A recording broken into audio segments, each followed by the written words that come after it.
नमस्कार साथियों, आज से आपके चैनल पर हिंदी की एक वीडियो आएगी डेली। और ये यूपी ट्रिपल एससी के सभी एग्ज़ाम्स के लिए रहेगी। और यूपी ट्रिपल एससी हो गया, होमगार्ड हो गया और यूपीएसआई हो गया, मतलब जिन एग्ज़ाम्स में हिंदी पूछी जाती है उन सभी के लिए ये महत्वपूर्ण रहेगी। ठीक है, तो ये सीरीज़ तभी कंटिन्यू रहेगी जब इस पे आप बहुत ज़्यादा प्यार देंगे, चैनल को सब्सक्राइब करेंगे और वीडियो को लाइक करेंगे। देखिए, ये कंटेंट जो है सिस्टमैटिक वे में रहेगा। और पहले क्वेश्चंस होंगी, थ्योरी होगी, पहले थ्योरी होगी सॉरी, उसके बाद क्वेश्चंस होंगे। ठीक है, और कोई बकवास नहीं होगी इस वीडियो में, डायरेक्ट टू द पॉइंट चर्चा की जाएगी। तो सबसे पहले शुरू करते हैं वर्ड। ठीक है, ये वर्ड लिखा हुआ है। अगर वर्ड की परिभाषा की बात करें तो वर्ड भाषा की सबसे छोटी इकाई होती है। अब सबसे छोटी इकाई बोले जाने वाली, लिखने वाली, तो कोई भी कह सकते हो। या किन्हीं किन्हीं किताबों में लिखा जाता है कि भाषा जो है सबसे छोटी ध्वनि है। तो ध्वनि भी हो सकती है और सबसे छोटी इकाई भी हो सकती है। तो भाषा की सबसे छोटी इकाई वर्ड कहलाती है। वर्ड को दो भागों में बांटा गया है, एक स्वर हो गया और एक व्यंजन हो गया दोस्तों। ठीक है, एक स्वर हो जाएगा और एक व्यंजन हो जाएगा। अब जो कॉम्पिटिटिव एग्जाम्स में सिर्फ यहीं तक नहीं पूछा जाता है। अब स्वरों की संख्या की बात करें तो संख्याएं कितनी हो जाएंगी? स्वरों की संख्या 3। अब स्वर की परिभाषा क्या होगी कि वे वर्ड जो बिना किसी की सहायता से बोले जाएं स्वर कहलाते हैं। और वे वर्ड जो किसी की सहायता से बोले जाएं, अब किसी की सहायता यानी कि स्वर की सहायता से बोले जाएं, तो वो व्यंजन कहलाते हैं। स्वरों की संख्या की बात करें तो स्वरों की संख्या 11 होती, सॉरी 13 नहीं होती, 11 होती। और अभी इस बार जो 3281 जूनियर स्टूडेंट में पेपर में ये क्वेश्चन आया था कि स्वरों की संख्या कितनी होती, तो 11। ये बहुत इंपॉर्टेंट क्वेश्चन है, इस पर आप मार्क कर लीजिएगा। ये इंपॉर्टेंट क्वेश्चन हो गया। ठीक है, ये इंपॉर्टेंट हो गया, हम इस पर मार्क कर दे रहे हैं। स्वरों की संख्या, अब स्वरों की संख्या स्वर देख लीजिए कौन कौन से होते हैं। छोटा आ, बड़ा आ, ई उ री, ए आई ओ औ। ठीक है, ये अन आहा नहीं काउंट किए जाते हैं स्वर में। फिर बात करते हैं स्वर के कितने भेद होते हैं। तो स्वर के 3 भेद होते हैं। स्वर के 3 भेद होते हैं, ह्रस्व, दीर्घ या प्लुत स्वर। तो ह्रस्व को लघु भी कहते हैं, यानी कि ह्रस्व या लघु स्वर, दीर्घ स्वर और प्लुत स्वर। ठीक है, इनकी मात्राएं क्या होती हैं? तो ये मात्राएं आपके सामने लिखी हुई हैं, आप इसको कॉपी कर लीजिएगा। और ये एज इट इज़ अपने टेलीग्राम चैनल पर ये पीडीएफ डलवा दी जाएगी। टेलीग्राम पे जुड़ने के लिए चैनल के अबाउट में जाकर के या चैनल के होम पेज पे जाएंगे तो टेलीग्राम का लिंक आएगा, उस पर क्लिक करके ज्वाइन हो जाइएगा। सेम एज इट इज़ यही पीडीएफ आपको मिल जाएगी। और यूपी स्पेशल के हैंड रिटन नोट्स होंगे और यूपी कंप्यूटर की क्लासेस बहुत जल्द शुरू की जाएंगी, क्योंकि हमने देखा है कि यूपी ट्रिपल एससी में लेवल बदल रहा है, तो कंप्यूटर बहुत अच्छे लेवल की पूछी जा रही है। ठीक है, अब स्वर की मात्राएं स्वर की मात्राएं ये हो गई। फिर अब व्यंजन की बात करते हैं। तो व्यंजन मूलतः 3 होते हैं, 33 होते हैं, सॉरी 3 नहीं 33। लेकिन अगर सिर्फ पूछे मूल संख्या कितनी है तो 33, कुल संख्या तो 39 हो जाएगा। शब्दों का खेल है, यहाँ शब्द पे गौर करिएगा। मूल संख्या पूछे तो 33 हो जाएंगे, अगर पूछे कुल संख्या कितनी तो 39 हो जाएंगे। और स्वर के कितने भेद होते हैं, व्यंजन के भेद पूछे तो व्यंजन के 3 भेद होते हैं। कौन कौन से? स्पर्श व्यंजन, अंतस्थ व्यंजन और ऊष्म व्यंजन।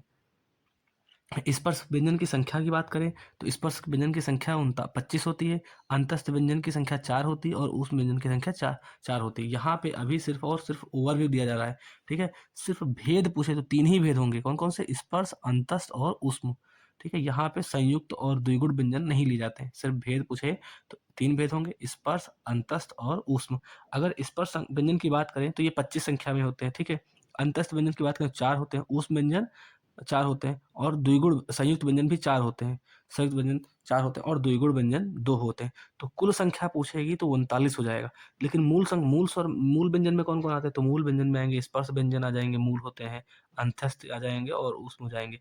ठीक है, तो 33 होते हैं मूल, यानी कि जो हमारे भेद हैं वही मूल व्यंजन होते हैं। ठीक है, जो भेद है वही मूल व्यंजन है। तो इसमें एक्स्ट्रा क्या ऐड हुआ? एक्स्ट्रा ऐड हुआ संयुक्त व्यंजन और द्विगुण व्यंजन।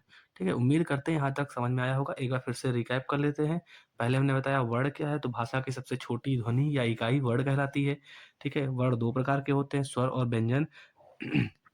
स्वरों की संख्या की बात करें तो स्वरों की संख्या 11 होती है। ये क्वेश्चन आया हुआ है यूपी ट्रिपल एससी में और ये 11 स्वर आपके सामने लिखे गए हैं। ठीक है, फिर भेद की बात करें तो स्वर 3 प्रकार के होते हैं, ह्रस्व या लघु स्वर कह सकते हैं, दीर्घ और प्लुत स्वर। ठीक है, मात्राएं ये 10 मात्राएं आपके सामने हैं, इनको लिख लीजिए। ठीक है, फिर व्यंजन की बात करें तो अब स्वर की परिभाषा की बात करें, अगर परिभाषा पूछी जाए तो स्वर वे वर्ड होते हैं जो बिना किसी सहायता से बोले जाते हैं, और व्यंजन वे वर्ड जो स्वरों की सहायता से बोले जाए व्यंजन कहलाते हैं। व्यंजन 3 प्रकार के होते हैं। व्यंजन 3 प्रकार के होंगे। ये प्रकार पूछा नहीं जाता एक्चुअली। हाँ, अगर व्यंजन के भेद पूछेगा तो 3 हो जाएगा, पूछा जाएगा, ठीक है? ये स्पर्श हो जाएगा, अंतस्थ हो जाएगा और ऊष्म हो जाएगा। लेकिन अगर मूल संख्या पूछे तो मूल संख्या 33 होगी और कुल संख्या की बात करें तो 39 होगी। अब इस 33 में कौन-कौन है? तो स्पर्श व्यंजन 25, अंत्यस्थ व्यंजन 4 और ऊष्म व्यंजन 4 हो जाएंगे, ठीक है? यही भेद होते हैं। अब कुल संख्या में 39 कैसे? तो 39 हुए हैं संयुक्त व्यंजन और द्विगुण व्यंजन को ऐड करके, ठीक है? यहाँ तक समझ में आया होगा। एक पॉइंट आप यहाँ पे नोट कर लीजिए, हाइलाइटर से देखिए, हाईलाइट भी है कि नोट में लिखा हुआ है कि ई और छोटी ई, बड़ी ई, री, ये स्त्रीलिंग वर्ड होते हैं, ठीक है? इनका मतलब ये स्त्रीलिंग माने जाते हैं। तो ये स्त्रीलिंग पुल्लिंग जब टॉपिक पढ़ा जाएगा तो उसमें से ये पूछा जा सकता है कि इन में से वर्ड कौन से वर्ड या कौन से स्वर स्त्रीलिंग है, ठीक है? तो यहाँ तक अच्छे से समझ में आया होगा। अब आगे देखते हैं, आगे और इसका वर्णन करते हैं, ठीक है? यहाँ पे पूरी तरीके से लिखा हुआ है, देखिए कि अगर बात करें तो वर्णों की कुल संख्या कितने हो गए? 52। 52 में स्वर हो गए। स्वर को अच भी कहा जाता है, अच, ठीक है? स्वरों को अच भी कहा जाता है और व्यंजन को हल कहते हैं, ठीक है? यहाँ व्यंजन को हल कहते हैं, ठीक है? स्वर को अच और व्यंजन को हल कहते हैं। व्यंजन हमने बताया कितने होते थे? व्यंजन मूल संख्या 33, कुल संख्या 39 और भेद पूछे तो भेद 3 होंगे। मूल क्या बोलते हैं, स्पर्श व्यंजन, अंतस्थ व्यंजन और ऊष्म व्यंजन, ठीक है? अब यहाँ पे देखेंगे स्वर के 3 प्रकार, लघु या ह्रस्व स्वर, दीर्घ या गुरु स्वर या संधि स्वर भी कहते हैं इसे, ठीक है? ये शब्दावली है, शब्दावली पे फोकस करिएगा।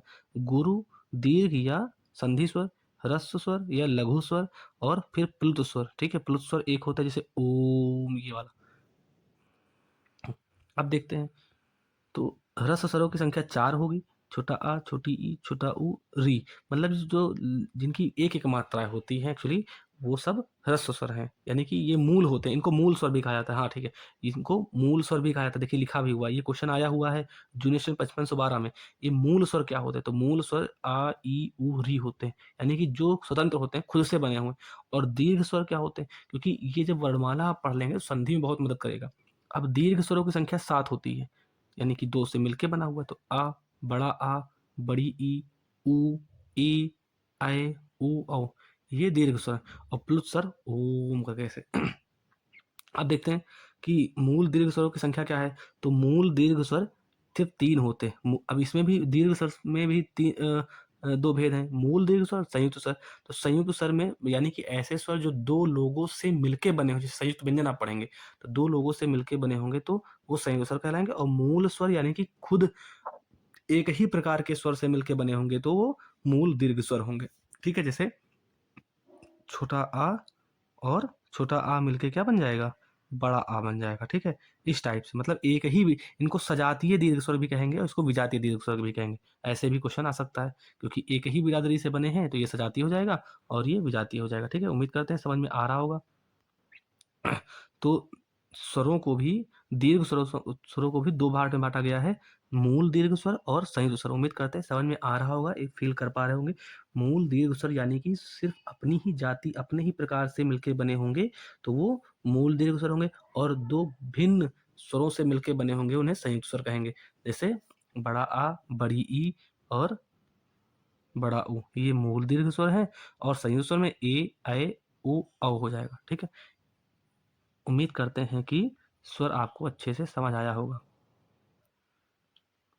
अब देखते हैं व्यंजन। तो व्यंजन को हमने बोला कि इनको हल भी कहते हैं, ठीक है? इनको हल भी कहते हैं और स्वर को अज कहते हैं।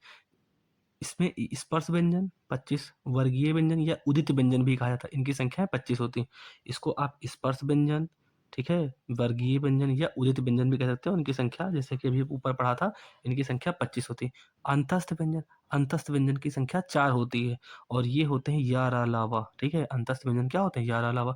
और ऊष्म व्यंजन यानी कि ऐसे व्यंजन जिनको बोलते समय मुंह से गर्म हवा आए, तो ये ऊष्म व्यंजन कहलाते हैं। इनकी संख्या भी 4 होती है और इन सबको मिला करके जो स्वर हो जाते हैं वो 33 होते हैं। इनको मूल स्वर कहते हैं, ठीक है दोस्तों? इनको मूल स्वर कहते हैं। तो अंतस्थ व्यंजन या, रा, ला, वा, ये हो जाएंगे 4। ऊष्म व्यंजन सा, स, ह, ये 4 हो जाएंगे और स्पर्श व्यंजन 25 हो जाएंगे।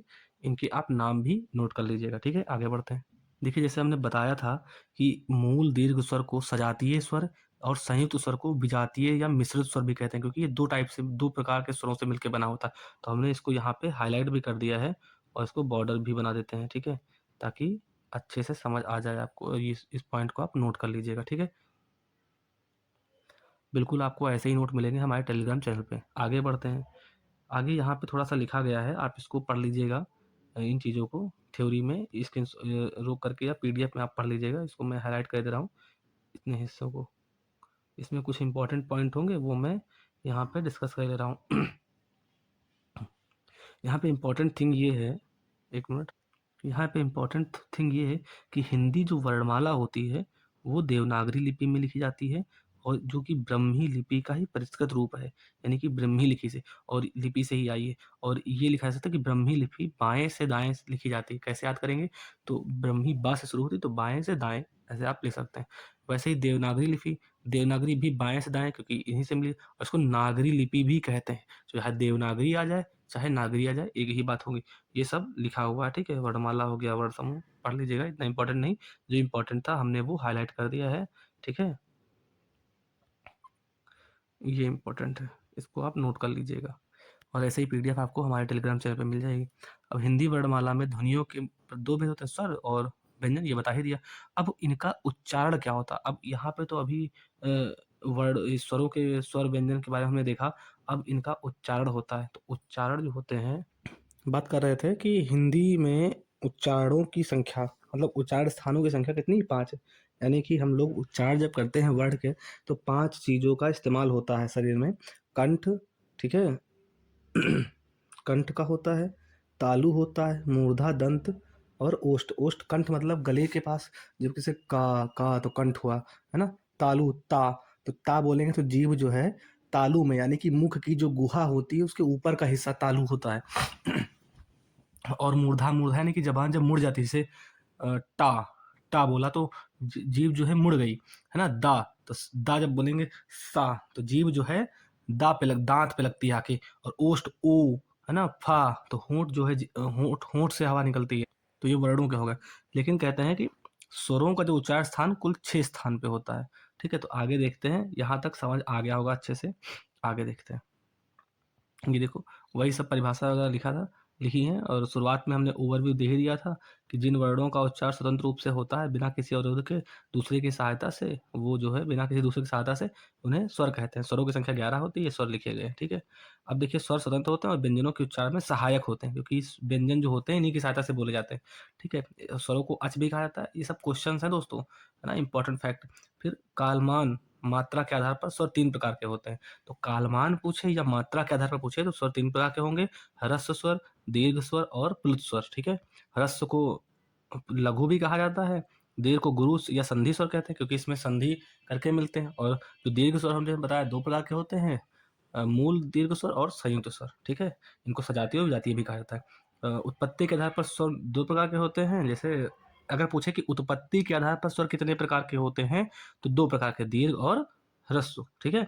और अब बात करते हैं कि कहा लिखा है कि ह्रस्व मूल या लघु स्वर कितने प्रकार के होते हैं, तो आ ई उ री, ठीक है? री को भी लिया गया है। और ह्रस्व स्वर को लघु एवं मूल स्वर भी कहा जाता है। जिन स्वरों के उच्चारण में कम से कम समय लगता है उन्हें स्वर कहते हैं। ये बात जानते हैं? और इनकी संख्या कितनी होती है? 4 होती है। ये मूल स्वर होते हैं, छोटे होते हैं, यानी कि ये किसी से बने नहीं होते हैं, ठीक है? अब ह्रस्व स्वर स्वतंत्र माना जाता है, ठीक है? क्योंकि ये जानते ही हैं कि ये स्वतंत्र होते हैं, क्योंकि इनका किसी के साथ, मतलब जैसे बड़ा आ हो गया, ये छोटा आ प्लस छोटा से मिलके बना, तो छोटा किसी से मिलके नहीं बना है, स्वतंत्र होते हैं। क्योंकि इनका है, देखो लिखा भी हुआ है, क्योंकि इनका निर्माण स्वतंत्र रूप से होता है, अर्थात इनके निर्माण में अन्य स्वर उत्तरदायी नहीं होते हैं। आगे देखते हैं। आगे लिखा गया है कि ह्रस्व स्वर के उच्चारण में एक मात्रा का समय लगता है, क्योंकि इसीलिए इन्हें एक मात्रिक कहते हैं। जब आप छंद पढ़ेंगे तो वहाँ पे मात्रा इंपॉर्टेंट है। तो जो लघु स्वर होंगे उनको, उनके लिए 1 मात्रा लगेंगे, जो दीर्घ स्वर होंगे उनके लिए 2 मात्रा लगेंगे, और व्यंजन पे भी शायद 1 या 2 मात्रा लगती है। इसको देखते हैं आगे। फिर दीर्घ स्वर संधि और गुरु स्वर संधि में लिखा गया है बड़ा आ, बड़ी ई, उ, ए, औ, ये सब लिखा हुआ है, ये दीर्घ स्वर हो गए। दीर्घ स्वर को गुरु स्वर या संधि स्वर भी कहा जाता है, और इन्हें संधि स्वर इसलिए कहा जाता है क्योंकि इनका निर्माण 2 स्वरों से मिलके इनका निर्माण 2 स्वरों के मेल से होता है। जैसे यहाँ पे बना भी हुआ है, आप देख लीजिए। बड़ा आ, छोटा आ मिलके बड़ा आ बन गया, ठीक है, छोटी ई मिलके बड़ी ई बन गई और छोटा ओ मिलके बड़ा ओ मिल गया, ठीक है। तो ये टेबल आपके लिए बनी हुई। अब बात करते हैं आगे की क्या है। आगे लिखा हुआ है आ ई उ के निर्माण के लिए समान स्वरों से मेल होता है, इसलिए इन्हें मूल स्वर कहते हैं, मूल दीर्घ स्वर, क्योंकि इनके लिए समान स्वर इस्तेमाल किए जाते हैं। लेकिन कुछ होते हैं संधि स्वर या असमान स्वर या संयुक्त स्वर जिसे कहते हैं, जिसमें जैसे ई का इस्तेमाल करना, ई बनाना है तो ए बनाने सॉरी तो आ और ई मिलके ए बनता है। फिर बड़ा ए जब बनना है तो छोटा आ और ए करके प्रयोग करते हैं। फिर जब ओ बनाना है तो आ प्लस ऊ करके ऊ बनता है, और जब औ बनाना है तो आ और औ का इस्तेमाल कर लेते हैं। ये आप देख लीजिएगा एक बार समझिए। ई ए बोलेंगे तो ए आ रहा आ ई को साथ बोलेंगे तो ए बनेगा। अब ए को बड़ा बनाना है तो ए का बड़ा बनाना तो इसको आप इधर ले आइए, ठीक है। फिर पहले ओ बना लीजिए तो ओ बनाने के लिए आ ऊ तो ओ बन जाएगा, और फिर ओ को आप यहाँ ले आए तो बड़ा ओ बन जाएगा, ठीक है। एक मात्रा बढ़ जाएगी क्योंकि एक स्वर आ जाएगा, मूल स्वर। इनकी संख्या कितनी होती? 4 होती। फिर यहाँ लिखा गया है कि दीर्घ स्वरों को ह्रस्व स्वर से बोलने में दोगुना समय लगता है, दीर्घ स्वरों के उच्चारण में 2 मात्राओं का समय लगता है, इसलिए द्विमात्रिक छंद भी कहते हैं, और लघु स्वर को एक मात्रिक छंद कहते हैं। ये सब इंपॉर्टेंट फैक्ट्स हैं, इसके बाहर एग्जाम में कुछ भी नहीं आएगा। आगे देखते हैं। हिंदी भाषा में री का दीर्घ संधि स्वर अर्थात री नहीं बनता है, ये बात देख लीजिएगा, ठीक है। क्वेश्चन पूछेगा कि इनमें से कौन सा वर्ड भिन्न है, तो भिन्न पूछेगा तो ये स्वर जो है एग्जिट नहीं करता है, ठीक है। किन्हीं किन्हीं किताबों में दिया है तो वो गलत दिया है। री का प्रयोग केवल संस्कृत भाषा में होता है, इसीलिए इसे लघु स्वर के अंतर्गत तो रखा गया है, लेकिन दीर्घ स्वर की श्रेणी में नहीं आता है। दीर्घ स्वरों की संख्या 7 है और मूल स्वरों की संख्या कितनी है? 4 है। 2 भागों में बांटा गया है मूल दीर्घ स्वर संख्या, इनकी 3 हो गई और दीर्घ स्वर संख्या की संख्या 4 है। तो टोटल मिला के दीर्घ स्वर हो गए 4 और लघु स्वर हो गए 4, नहीं दीर्घ स्वर हो गए 7, इसमें 3 मूल दीर्घ स्वर हैं और 4 संयुक्त दीर्घ स्वर हैं। और अगर हम लघु स्वरों की बात करें तो वो 4 हो जाएंगे। शायद वीडियो पॉज हो गई थी, एक बार देख लीजिएगा हम लोग कहाँ पे थे, हमें भी ध्यान नहीं है। शायद यहाँ पे है कि दीर्घ स्वरों के उच्चारण में दोगुना समय लगता है, 2 मात्राओं का समय लगता है, इसलिए इन्हें द्विमात्रिक संधि कहते हैं। हिंदी भाषा में री का दीर्घ स्वर री नहीं बनता है और ये संस्कृत भाषा में प्रयोग होता है, ठीक है। दीर्घ स्वरों की संख्या 7 है, इन्हें 2 भागों में बांटा गया, मूल दीर्घ स्वर, मूल दीर्घ स्वर और मूल दीर्घ स्वर और संयुक्त दीर्घ स्वर। तो मूल दीर्घ स्वर में मूल दीर्घ स्वर 3 होते हैं और संयुक्त दीर्घ स्वर 4 होते हैं। इनकी संख्या सब कुछ लिखी हुई है, आप इसको देख लीजिएगा, ठीक है। पॉज हो गया था, पता नहीं कहाँ से क्या था। अब देखते हैं प्लुत स्वर। तो प्लुत स्वर का जो ये प्लुत स्वर जो है व्यवस्था नहीं की गई, लेकिन हालांकि संस्कृत में इसका कहीं कहीं उपयोग हो जाता है। इसको लंबा खींचने के लिए, जैसे ओम, तो इसको खींचने के लिए इसकी आकृति 3 प्रकार की होती है, 3 टाइप से बनता है, जैसे इसमें बना हुआ है, आप देख लीजिए।